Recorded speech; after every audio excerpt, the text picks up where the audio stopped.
세상에 그 경제를 모르는 사람이 없죠. 돈 있는 사람이건 없는 사람이건 다 경제에 대해서는 할 말이 있죠.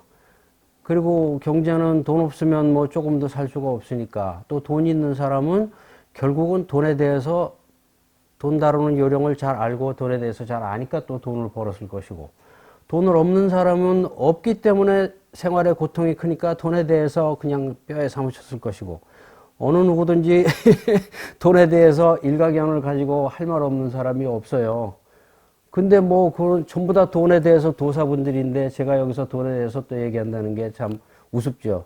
그분들보다 더 전문적인 얘기를 한다는 게. 그래서 그렇다고 얘기 안 할 수는 없는 것이고 그래서 같이 그냥 이렇게 서로 대화를 나누듯이 그렇게 함께 생각해 보자 뭐 그런 취지고요. 그 다음에 결국 이제 부처님께서 경제를 어떻게 말씀하셨느냐 하면은 결론적으로 딱 한마디 네 글자로 얘기하면은 결국 소욕지족입니다. 뭐 거기에 이제 부가해가지고선 이제 올바르게 벌고 노동을 필요하고 찬미하고 다만 그렇게 해서 얻어진 부는 정당하게 벌어서 보살행을 하는데 쓰일 것이며 경제나 부는 절대로 자기 생활에 기초적인 꼭 필요한 그런 것만이지 그러한 물질이나 재화가 결코 자기의 욕망을 충족시키는데 사용돼서는 안 되고 또 그런 목적으로 돼도 산다고 해도 그 욕망이 충족되지는 않는다. 그것이 뭐 기본적인 부처님의 가르침이죠. 그러한 내용은 뭐 불전에 굉장히 많이 나와 있습니다. 없는 것 같아도 찾아보면 굉장히 많이 나와 있어요. 제가 논문 쓰기 위해서 굉장히 많이 찾아봤어요. 그랬더니 여기저기 많이 있더라고요. 하여튼 그래서 그런데 그러면은 이제 그 내용을 보면은 이게 소욕지족 모르는 사람은 없죠. 아이 뭐 욕심을 적게 해갖고 만족하면서 살자. 그 뭐 누구나 다 아는 얘기지요. 그러나 누구나 다 아는 얘기지만은 그거를 실천하기는 참 쉽지 않죠. 그게 뭐냐면은 이를테면은 그 우리가 거짓말 하지 말자. 다 알지요. 그래도 실제로 거짓말 안 하고 살기는 어렵다고 다들 얘기를 하고 제가 이런 얘기를 하면은 아니 세상에 거짓말 안 하고 어떻게 살 수 있느냐 이러면서 거짓말 하고 산다는 것이 너무나 당연하다라고 얘기를 하지요. 그러면서도 거짓말하면 나쁘다 그런단 말이에요. 소욕지족도 마찬가지죠. 욕심을 적게 갖고 만족하면서 살자. 좋은 말이지. 다 알아. 그렇지만은 그 사람의 행동이나 사고방식이나 그런 것은 당연히 수입 좋고 돈 많은데 가서 하려고 그러고 왜 놀아 은퇴하면서 한 푼이라도 벌어야지 그러고 월급 150만 원짜리 200만 원짜리 있으면 당연히 200만 원짜리 가지. 150만 5시간 일하고 150만 원 주고 10시간 일하고 200만 원 준다 그러면은 뭐 10시간 일하더라도 200만 원짜리 가야지. 다 당연한 듯이 그렇게 생각한단 말이죠. 거기에 대해서 우리는 일단은 기본적으로 의문을 가져야 된다는 얘기죠. 거짓말이 나쁘다 하면은 거짓말 안 하고 살 수 있어? 라는 그런 태도에 대해서 일단 도전을 하고 의문을 가져봐야 된다는 거죠. 그럼 진리 따로 있고 생활 따로 있고 그런 것을 합리화시키면 안 된다는 거죠. 사람은 누구든지 물질을 추구하게 돼 있고 돈을 좋아하게 돼 있고 돈 싫어하는 사람이 있어? 돈 당연한 거잖아. 그렇게 하고선 그걸 일단 기본적으로 당연한 걸로 시작하면은 바로 중생의 탐진치를 인정하고 들어가는 게 돼버린다는 거죠. 그러면 우리 가르침은 그런 건 아니잖아요. 어렵더라도 옳게 살고 어렵더라도 진리대로 실천하자면은 그 금전의 추구가 물질의 추구가 헛된 것이고 추구해봐야 소용이 없는 것이고 충족될 수 없는 것이고 금전을 추구하기 위해서는 수많은 희생이 따르고 더 나아가서는 그것을 추구하기 위해서는 못된 짓도 하게 되고 또 그러한 대중의 사회 구조가 그렇게 되어 있음으로 해서 수많은 고통 대중이 생겨나고 그런 것에 대해서 철저히 잘 알아가지고선 그래서는 안 되겠다라고 생각을 하고 그래서는 안 되는 그런 행동을 실천해야 되는 것이 이제 올바른 부처님의 태도죠. 그것이 간략하게 얘기해서 결국은 소욕지족이란 말이죠. 여기서 소욕, 욕심을 적게 버리고 여기서 욕이라는 것은 사실은 쓸데없는 욕심, 나쁜 욕심, 필요 없는 욕심이죠. 생필품을 얘기하는 건 아니죠. 그러고 나서 만족을 얻자 그런 것인데 요런 얘기를 하면은 누구든지 또 대부분의 사람들은 그럼 돈 없이 어떻게 살아 이렇게 나온다고요. 제가 말씀드리는 건 쓸데없는 돈, 꼭 필요한 돈 이상의 돈을 추구하기 위해서 우리가 쓸데없이 정력을 낭비하고 인생을 낭비하고 나쁜 짓까지 하고 뭐 이러면서 그렇게 얘기를 하면은 그것을 합리화하기 위해서 핑계로 그럼 돈 없이 어떻게 살아 이렇게 나온단 말이죠. 그러니까 돈이 뭐냐, 돈이 좋은 거냐 나쁜 거냐 여기에서부터 정의를 해야 된단 말이죠. 그죠? 돈은 좋은 건가요 나쁜 건가요? 어느 정도 이상의 돈은 정말 필요 없는 거죠. 그럼에도 불구하고 중생들이 생각할 때 그건 좋은 건가 보다 좋은 거구나 라고 생각하고 추구하지만은 진리의 눈으로 볼 때 그건 아니지요. 그래서 어느 정도 이상의 돈은 그 추구한다고 해봐야 우리가 만족하지도 못하고 얻을 수도 없고 얻는다고 해도 허망한 것이고 그러니까 그건 필요 없는 돈이죠. 그러나 인간이 생존할 때 꼭 필요한 돈은 있죠. 그러니까 돈이라고 한 가지 돈이 아니다. 일단 거기에서부터 확실히 구분을 하셔야 된단 말이죠. 그러니까 돈이 뭐냐 했을 때 그걸 한마디로 얘기할 수는 없어요. 그렇게 다양한 수많은 정반대 성격을 가진 돈을 어떻게 한마디로 얘기합니까? 근데 두 마디로는 얘기할 수 있어요. 돈이 뭐냐?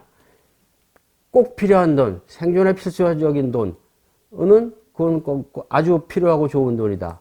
그러나 필요 없는 돈, 꼭 필요하지 않은 돈, 그러나 필요한 것처럼 좋은 것처럼 신기루처럼 허상처럼 보이는 그런 돈은 필요 없는 돈이다. 좋은 돈과 나쁜 돈, 필요한 돈과 필요 없는 돈, 두 가지는 확실하게 우리가 구분을 해줘야 된다는 거죠. 우리가 옛날에는 상당히 가난하게 살았기 때문에 가난에 대해서 뼈저리게 느끼는 분들이 많죠. 지금도 뭐 세모녀 자살, 네모녀 자살이 있고.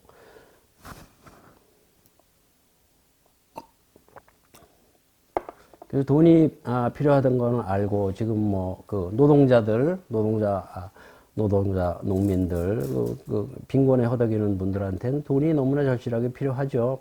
그거는 꼭 필요한 돈이고, 그러나 그렇지 않은 대부분의 돈이 필요 없는 사람들한테 몰려있고 필요 없는 자본에 몰려있고 또 그분들이 오히려 탐욕을 부려서 돈을 풀지를 않고 있고 사회체제 자체가 양극화, 빈익빈 부익부를 점점 더 촉진하고 있고 촉진하고 있고 갈수록 위정자들이나 체제를 결정하는 자들, 언론들, 뭐 정치가들 이런 자들이 점점 더 탐욕스럽게 빈익빈 부익부 양극화를 갖다가 더 재촉하고 있고 그렇기 때문에 현 사회는 뭐 분배의 정의가 가장 우선이고 그렇다는 거는 다들 인식을 하지만은 어쨌든 우리가 돈에 대해서 돈이 꼭 필요한 돈이 무엇이고 필요 없는 돈이 무엇이냐라는 것을 좀 더 이제 확실히 알 필요가 있습니다. 인식할 필요가 있고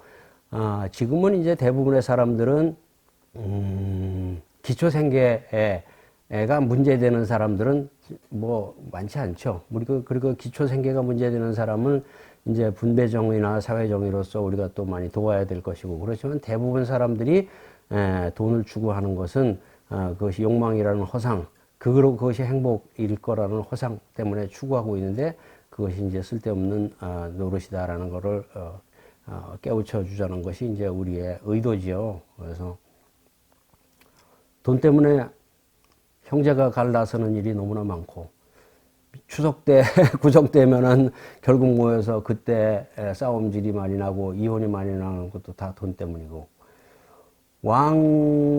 그 역사를 보면은 왕자가 제명해 죽은 놈들이 거의 없더라고요. 뭐 돈이 아니고 권력 때문인데 돈이 권력이니까 결국은 후계자가 정해지면은 바로 그 경쟁자인 왕자들은 다 죽어야 되고 부자 간에 서로 죽이는 것도 많고 뭐 지금 재벌일수록 더 형제 간에 가족 간에 싸움이 심하고 그렇게 해서 돈을 모으면은 자식들은 다 탕화가 되고 뭐 그렇지 않습니까?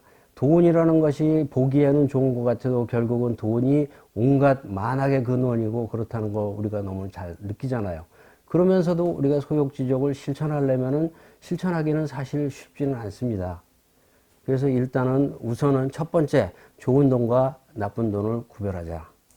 두 번째, 돈을 추구하기 위해서 우리가 수많은 그 정력과 노력과 시간을 낭비하는데 최소한으로 줄여서 우리에게 꼭 필요한 돈을 최소한으로 줄여서 그 나머지 부분을 우리가 좋은 일에 쓰고 그 나머지 시간과 노력과 정력을 수행에 쓰고 자비행에 쓰고 또 취미생활에 쓰고 또 뭐 그렇게 자기의 정신적인 자유 한가함에 쓰고 그러면서 우리 인생의 질이 퀄리티가 훨씬 더 높아질 수 있지 않겠냐. 그렇게 본다면은 우리가 그 생활에 꼭 필요한 돈 그거를 갖다가 줄이는 노력이 필요해요. 나는 아무리 그래도 야, 한 달에 100만 원 가지고 어떻게 사냐 이렇게 얘기하는 사람도 있죠. 한 달에 200만 원 있어야 돼.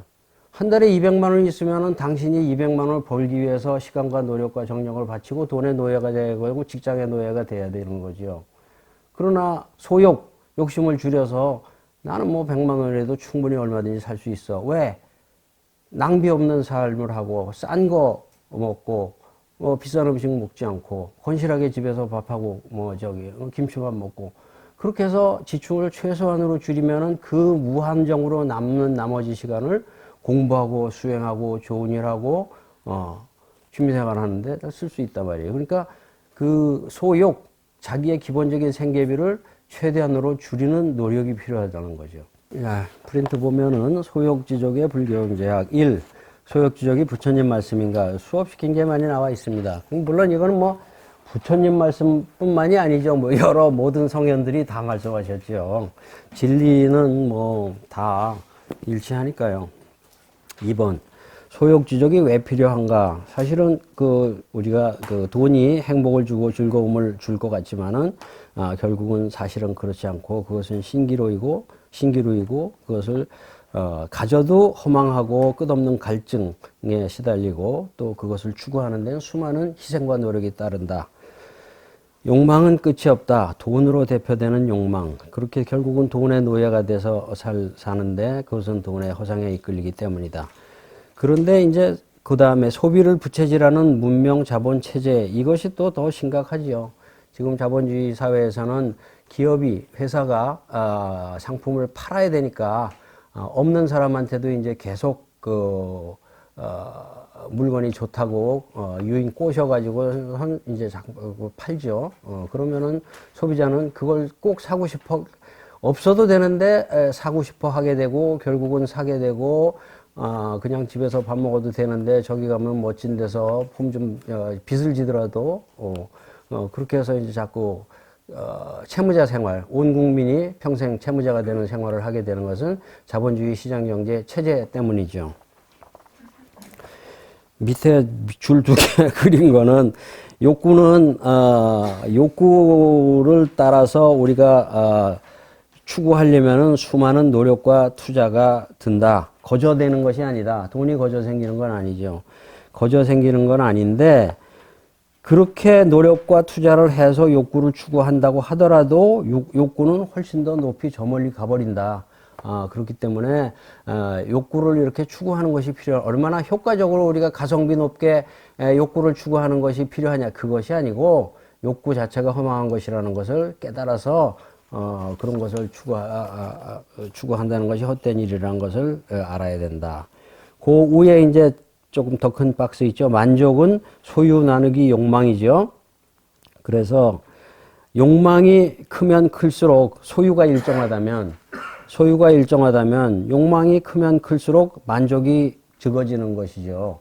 소유가 일정하니까. 그렇기 때문에 결국 만족하려면은 욕망을 줄여야 된다. 그런 것이고요. 그러니까 우리가 말로는 GNP, 국민총생산이 허망한 것이고 GNH, 그로스 내셔널 해피네스, 국민총 행복이 좋은 것이다 라고 하고 부탄이라는 나라를 좋게 보고 세계에서 가장 가난한 나라가 세계에서 가장 행복하다 라고 말로는 그렇게 하면서도 실제 우리 또 금방 또 잊어버리고 무심코 또 이제 돈을 추구하는데, 끊임없이 우리가 이제 반성해 나가고, 어떻게 하면 우리가 지출을 줄이면서 돈에서부터 자유스러워질 수 있을까? 그거를 이제 노력을 해야 된다는 거죠. 그래서 3번 이제 소욕지족이 가능한가 했을 때 이 소욕지족이라는 것은 거저 얻어지는 것이 아니라는 겁니다. 그래서 수행이 필요하다. 스스로 오욕락, 재물욕, 명예욕, 육욕, 수면욕, 식욕인데 어쨌든 재물욕, 명예욕, 소유욕 이런 것들이 허망한 것이라는 것을 알고 그러한 것을 극복할 수 있는 그 번뇌를 극복할 수 있는 탐진치를 극복할 수 있는 그 수행이 필요하다. 그래서 만족할 줄 아는 삶, 불만이 없는 삶, 적은 것에도 만족하는 삶을 우리가 영위해야 된다. 기본적으로 그러려면 좋은 돈과 안 좋은 돈을 확실히 우리가 구분해야 되고 의식주 생활 필수품에서 최소한의 지출로 살 수 있도록 우리가 다 단련이 돼야 된다. 그리고 적은 돈으로 사는 것이 거저 사라지지 않습니다. 적은 돈으로 사는 데는 상당한 노하우와 수행과 요령이 필요해요. 그리고 적은 돈을 살면서도 마음에 주름지지 않고 기쁜 마음이 우러나는 그런 연습을 자꾸 해야 돼요. 그리고 적은 돈으로 사는 것이 처음에는 힘든데 자꾸 반복하다 보면 쉬워져요. 그리고 재미있어지고. 그리고 그런 걸 즐겨야 된단 말이죠. 그러면서 한없이 우리는 돈으로부터 자유스러워질 수가 있죠. 물질이 인간을 행복하게 해주지 않는다. 그래서 소욕지족의 이점은 적게 갖고 적게 소비한다. 금전의 노예에서 벗어난다. 그래서 물질적 자유인이 된다. 실제로 돈 버는 시간을 줄이고 수행 참선 연구할 시간을 얻는다. 그랬어요. 그래서 뭐 여기 소비를 그만두다 이런 책도 있고요. 이 현대 사회는 끊임없이 사회 체제 자체가 시장 경제 체제 자체가 이 국민들 국민들에게 끊임없이 그 소비를 유혹하고 강요합니다.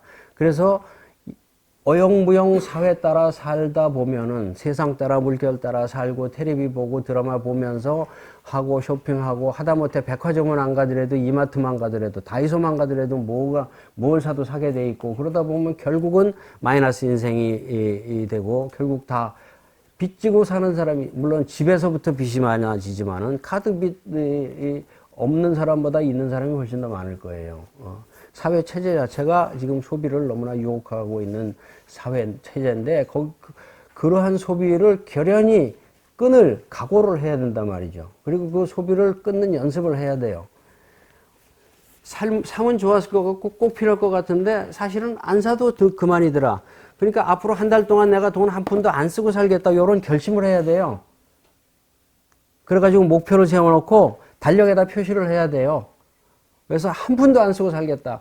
그래도 뭐 안 쓰고 살 수 없을 때가 뭐 차비도 없다. 그럼 그때는 이제 달력에 오늘은 1,000원, 1,200원 썼다. 뭐 이렇게 표시하고 그렇게 해가지고선 이달 총 내가 몇 달 얼마 썼나. 이렇게 자꾸 연습을 해보면은 요령이 자꾸 생깁니다. 제가 무지하게 가난했던 때가 있었어요. 한 2년 동안. 정말 무지하게 가난했는데 수입이 50만 원 한 달에 50만 원 가지고 살아야 됐는데 한 2년 동안을 그렇게 살았어요. 근데 집세로 40만 원, 월세로 40만 원 내고 나면은 10만 원 밖에 안 남아요. 근데 다행히 이제 부수입이 한 달에 한 20만 원, 30만 원 이렇게 들어와 가지고 어쨌든지 간에 집세를 커버하고 한 달에 따져보니까 한 70만 원, 70여만 원으로 살았는데 그러다 보니까 진짜 환승하는 요령. 그 다음에 점심 사먹을 6천 원 들잖아요. 점심 그냥 식빵으로 때우는 요령. 요즘도 이제 점심 같은 거 저는 6천 원이 아까워가지고선 저기 편의점에서 컵라면 800원짜리 하고 김밥 1,000원짜리 하고 이렇게 해서 이제 먹고 그래도 뭐 2만 원짜리 고기 먹는 것보다는 뭐 건강에 좋잖아요. 그게 그 다음에 물론 걸어가고 뭐 30분 걸어가는 건 예사지요. 그렇게 하면 건강에도 좋고 그 다음에 옷도 요번에 이사하면서 봤는데 옷도 꽤 많더라고요. 야, 내 죽을 때까지 옷 안 사도 되겠다. 그런 생각을 했고, 실제로 저는 뭐 죽을 때까지 이제 옷을 살 생각이 없어요. 그리고 집에서도, 또 체중도 또 좀 늘어났는데, 집에서도 체중 때문에라도 딱 밥하고 김치만 먹습니다. 그러니까 뭐 시장 가서 돈 쓸 일도 없어요. 어쨌든 이것이 말로만 되는 것이 아니라 자꾸 자기가 연습을 해야 돼요. 그럼 방법이 생겨요. 그럼 뭐 식빵 사서 어디서 먹냐, 길에서 먹냐, 따져보면 먹을 때가 다 있어요. 공원 벤치도 있고.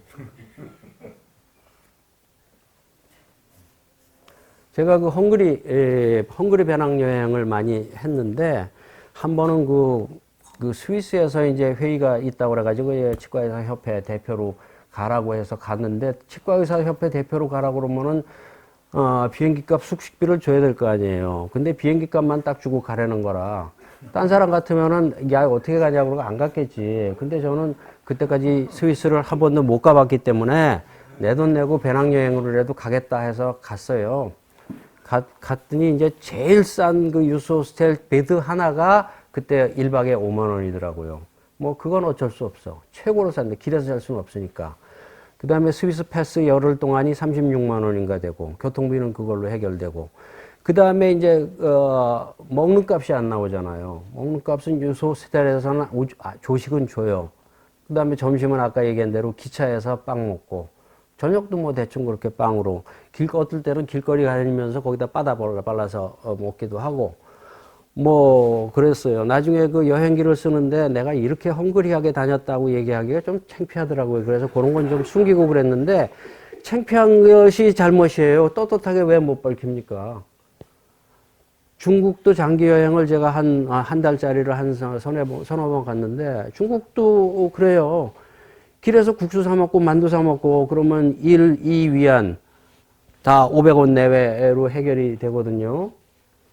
뭐 그렇게 해서 저는 여행을 많이 다니고는 싶은데 여행 갈 돈은 없잖아요. 보통 사람들 다 그렇게 여행 갈 돈이 없잖아요. 저는 다행히 학교에 있었기 때문에 방학이 있기 때문에 장기 여행을 갈 수가 있었는데, 장기 여행하면 돈도 더 많이 들잖아요.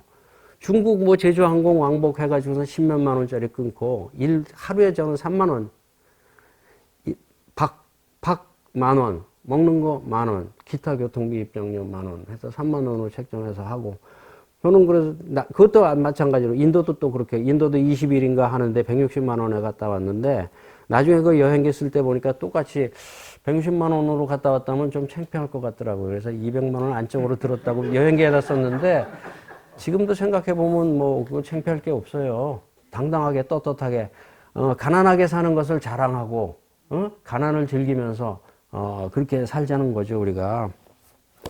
그래서 이 자발적 가난, 이런 책도 갖고 왔고요. 가난뱅이들의 역습, 가난뱅이 난장판 해서 가난뱅이들끼리 모여서 서로 돕고 노하우를 교환하고 서로 훈련시키면서 가난뱅이들이 축제를 벌이고 즐겁게 살자는 거죠. 요건 이제 일본의 가난뱅이 운동이 있어요. 일본 청년들이 잃어버린 10년 했다가 20년 했다가 지금 30년이잖아요.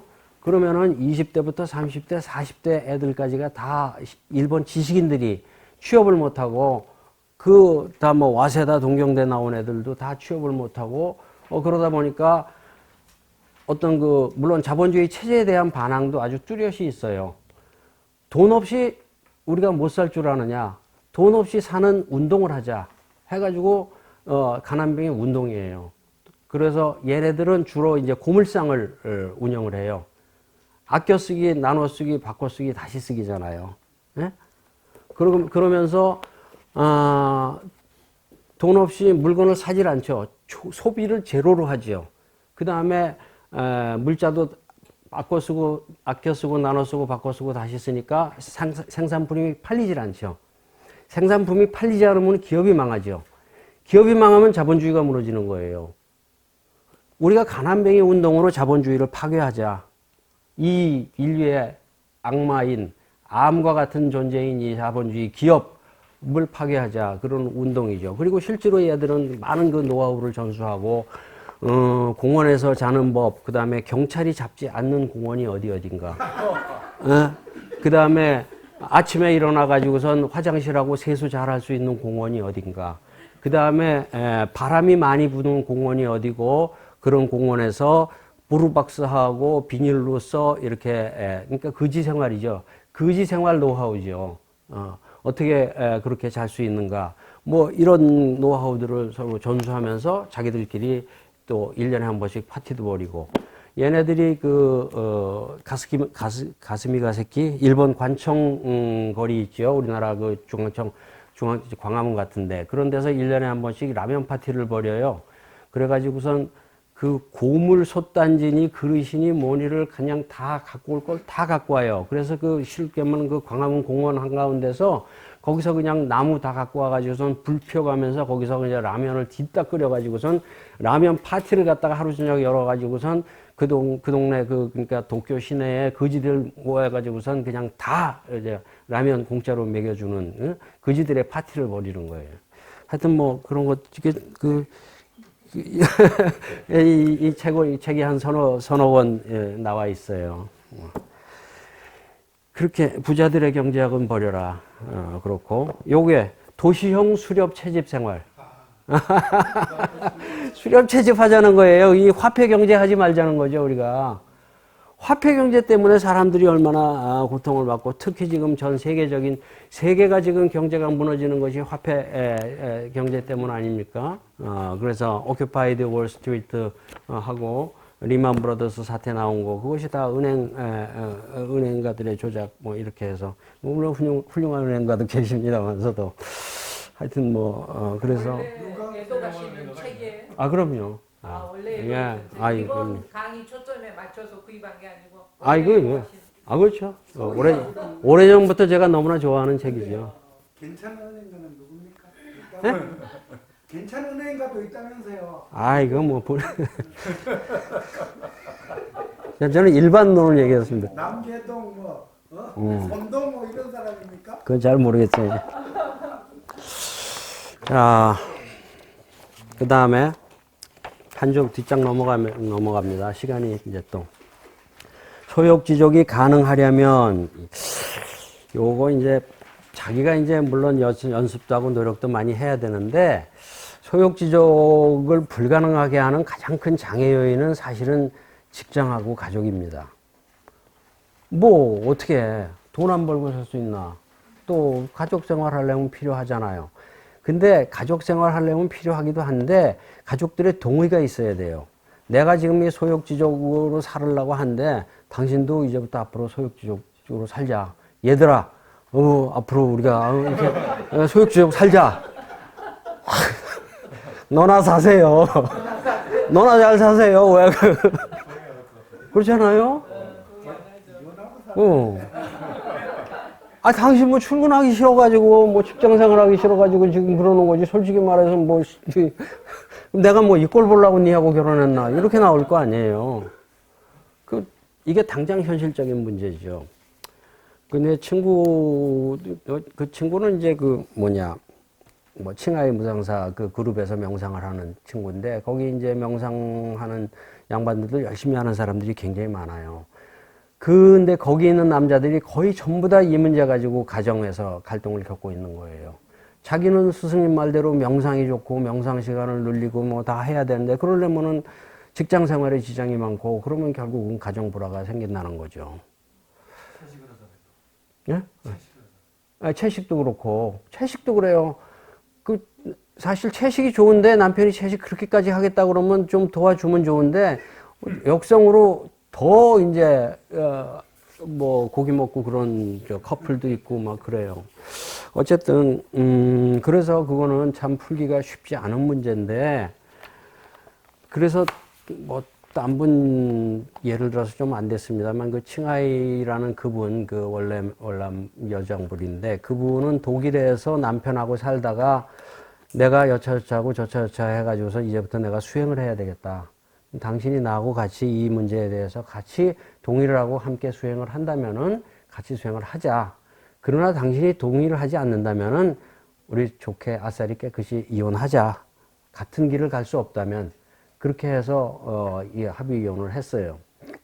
스승님의 모범을 따라서 그 수많은 지금 명상 회원들이 다 합의 이혼을 또 할 수도 없는 것이고, 그렇긴 해요. 그래서 노력은 해야 되고, 또 가족을 위해서 출근을 안 할 수도 없는 거죠. 그리고 가족이 안 하겠다면 자기만이라도 또 하고, 그러다 보면 또 아빠가 노력하는 거 봐서 자식들이 감동을 해서 할 수도 있고, 감동을 안 하면 또 할 수 없는 거고 세상 살아는 것이 그렇죠. 하는 데까지 노력하는 거죠. 그러나 다만 제가 강조하고 싶은 것은 그렇기 때문에 이러한 일이라는 이 일은 가장 가족 생활에 가정 생활에 가장 근본적인 문제이기 때문에 도반과 결혼을 해야 된다. 도반과 결혼을. 결혼하기 전에 이런 이상이 맞는 배우자와 결혼을 해야지 그렇지 않으면은 안 하는 게 낫다. 저는 뭐 그렇게 말씀을 드리는 거죠. 섣불리 결혼하지 마라. 넘어가십시다. 그래서 어쨌든 현실적으로 우리가 실천하기 위해서 꾸준히 노력을 하고 또 함께 노력하고 뭐 그래야 된다. 이제 넘어가서 6번 소욕지정과 경제발전. 근데 이제 그렇게 되면은 대한민국 경제는 어떻게 될 것이냐. GNP가 떨어지고 우리는 후진국이 될 거 아니냐. 부탄 얘기할 때는 우리 자신있게 좋다. 우린 후진국 돼도 좋다. 우린 가난한 나라가 돼도 좋다. 이렇게 얘기할 수 있어야 된다라고 주장하는 거죠, 저는. 말로만 뭐, 부탄 행복한 나라냐고, 우선 비행기 타고 250만 원 내고선 부탄 가가지고 구경하고 잘했다 하고, 여기 와서는 여전히 GNP 걱정하고, 경제 성장 걱정하고, 이명박이, 투표 찍어주고, 뭐, 그러면 안 된다는 거죠. 중앙일보 보면서 나라 걱정하고, 뭐, 주식값 떨어졌다고 걱정하고, 이러면 안 된다는 거죠. 그래서 경제 발전 자체도 허상이고, GNP 높은 나라가 잘 사는 나라고, 잘 사는 나라가 우리가 행복하게 된다. 그것도 다 거짓말이고, 미국 국민 뭐 행복합니까? 뭐 안 그렇잖아요.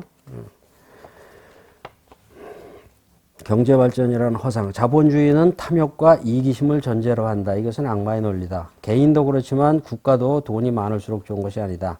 우리나라는 충분히 부자이다. 문제는 분배이다.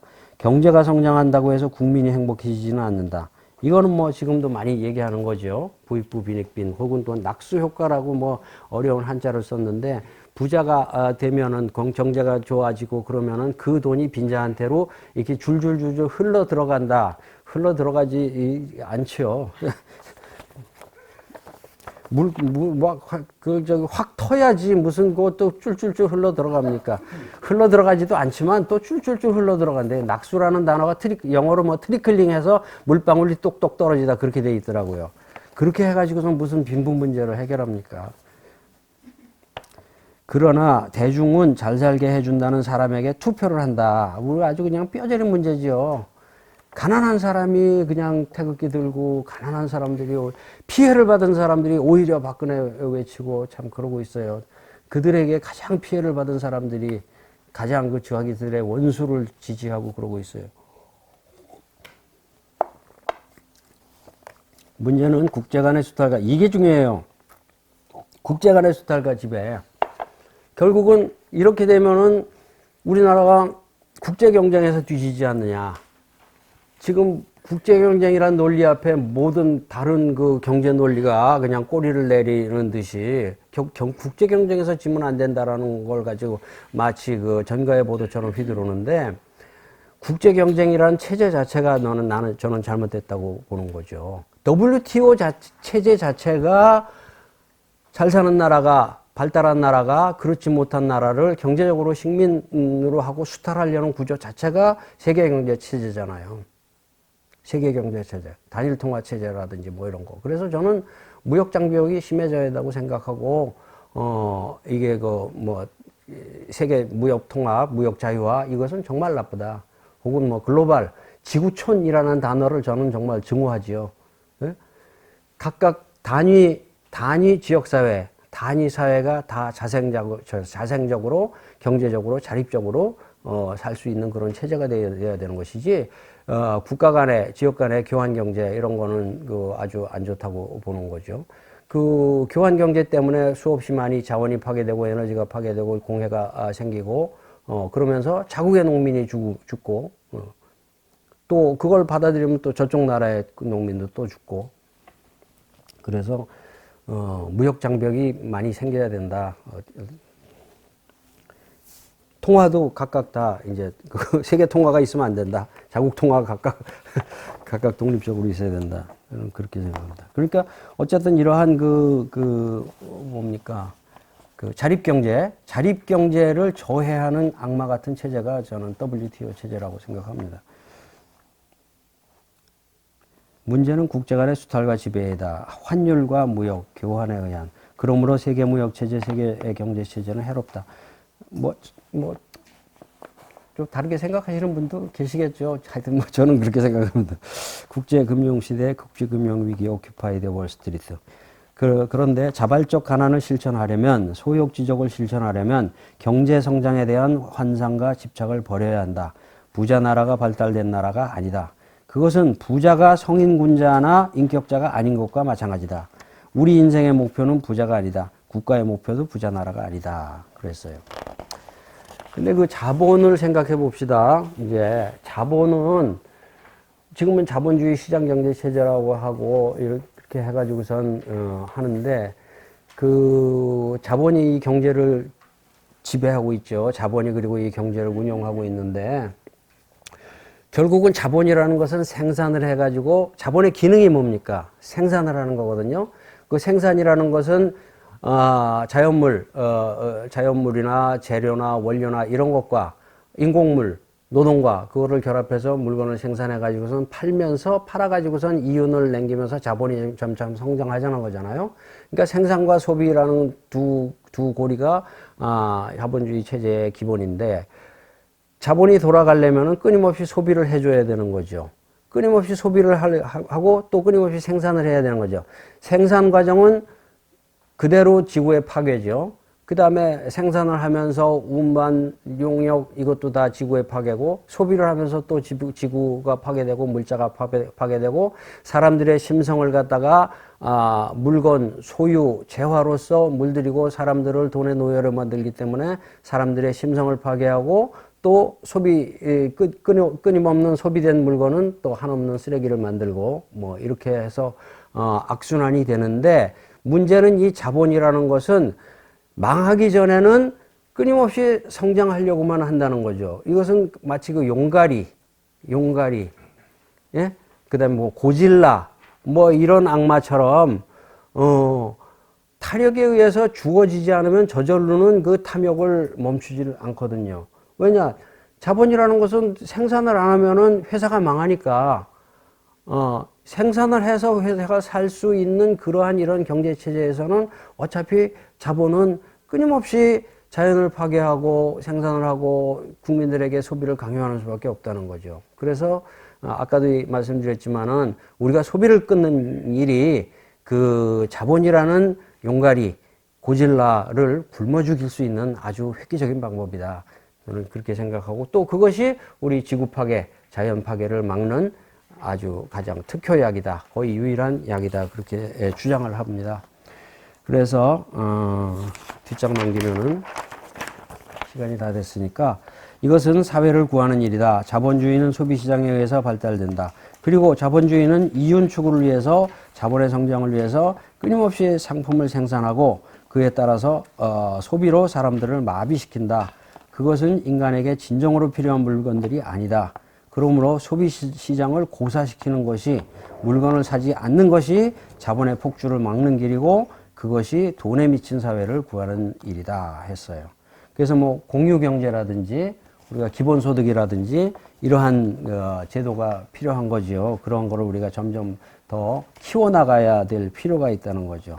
그래서 고르게 잘 생존에 필요한 것을 사용하면서 기쁘게 행복하게 사는 사회. 그 다음에 노동에서 보람을 찾는 사회. 내가 원하는 노동 그리고 나의 노동이 그대로 보람을 가질 수 있는 노동이 되어야 되는 것이지 자본주나 그 상품 생산을 위해서 사용되는 억지로 강요되는 죽은 노동이 되어서는 안 된다는 거죠. 지난달에서도 많이 배웠죠. 8번 지구를 구하는 일. 지구 파괴 환경 생태 문제는 근본적으로 어째서 발생했는가? 이것은 생산 과잉과 소비 과잉 때문이다. 자연의 파괴, 에너지의 낭비는 이것은 바로 거대 자본에 의한 것이다. 자본은 생산을 위해서 자원을 파괴하고 또 공해물질을 만들고 에너지를 소비한다. 그렇게 생산된 물자, 상품들은 소비자들에 의해서 소비됨으로써 결과적으로 또 쓰레기와 오염물들을 남긴다. 특히 육류 제품의 과잉 생산, 과잉 소비는 인간의 건강을 망치고 심성을 망치고 지구를 망친다. 누구를 위한 생산 소비인가? 인간은 극소수 자본을 위한 꼭두각시가 될 뿐이다. 뭐 극소수 자본이라는 게 뭐 20%의 인구가 전체 지구의 80%의 뭐 저 부를 소유하고 있다는 얘기도 있고, 어떤 때는 그게 공짜를 하나씩 띄워가지고 2%의 인구가 98%의 뭐 부를 소유하고 있다나 뭐 그러더라고요. 하여튼 그래서 이를 막는 길은 소비와 소유를 최소한으로 줄이는 것이다. 그것이 바로 소욕지족이다. 그렇게 됐습니다. 예. 제 말씀은 여기까지 하겠습니다.